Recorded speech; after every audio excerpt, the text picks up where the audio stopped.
Beaucoup d'accidents se produisent dans les carrefours, car c'est là que nous croisons la route des autres usagers. Il faut donc y respecter les règles en vigueur et y faire preuve de prudence. Et la prudence est justement la première des règles à respecter, quel que soit le type de carrefour, et que l'on bénéficie ou non de la priorité. C'est écrit noir sur blanc dans le code de la route. Aujourd'hui, nous revoyons les principales règles des principaux carrefours. Dans un carrefour sans signalisation de priorité ou sans feu, on applique la règle de la priorité de droite. Ça veut dire que vous devez céder le passage à un véhicule qui vient de droite, même si celui-ci s'est arrêté au carrefour et reprend ensuite sa route. Attention, à moins d'être un cycliste dans un sens unique limité, on ne bénéficie pas de la priorité en remontant un sens interdit. Le second cas de figure est le carrefour avec un céder le passage, applicable aux véhicules qui viennent de certaines directions. Le céder le passage est matérialisé par un triangle sur pointe.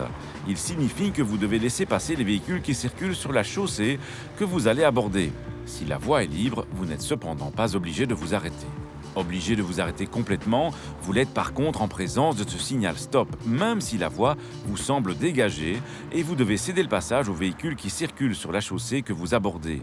Si un stop a été placé, c'est que le carrefour nécessite a priori une attention toute particulière. C'est certainement le cas quand la vue n'est pas bien dégagée ou quand il y a une piste cyclable bidirectionnelle à traverser.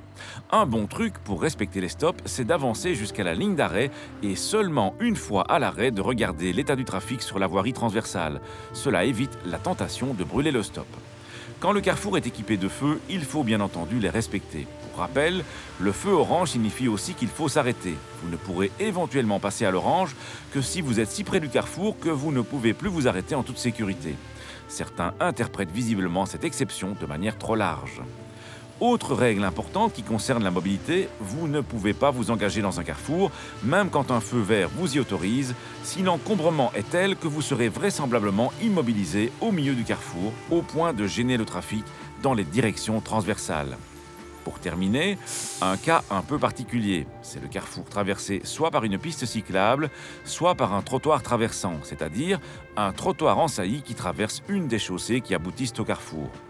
Quelle que soit la signalisation, vous devrez toujours céder le passage aux cyclistes qui circulent sur la piste cyclable ou aux piétons qui marchent sur le trottoir qui coupe votre route.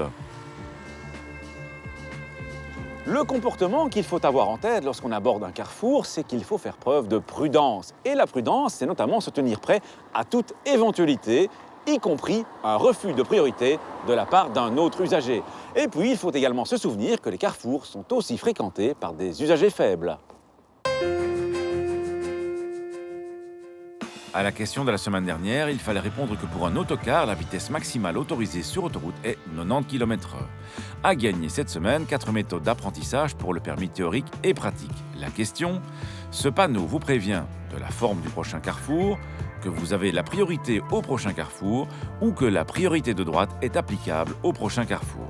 Soit vous téléphonez au 0905 56 493, soit vous envoyez un SMS au 6020 tapant contact 1, 2 ou 3 et vos coordonnées. En cas de brouillard, se pose la question de l'utilisation des feux de brouillard. À l'avant, c'est facile, car peu importe la densité du brouillard pour pouvoir utiliser les feux de brouillard avant. À l'arrière, c'est plus compliqué, car en raison de l'éblouissement de ces feux, la loi prévoit des conditions de densité. Ces feux doivent être allumés quand le brouillard réduit la visibilité à moins de 100 mètres environ, mais dès que la visibilité redevient meilleure, il faut impérativement les éteindre. Inutile donc de les allumer à la moindre brume, et même quand les conditions sont réunies, il faut se tenir prêt à les éteindre dès que la visibilité s'améliore et repasse au-dessus de 100 mètres. À la semaine prochaine et d'ici là, bonne route!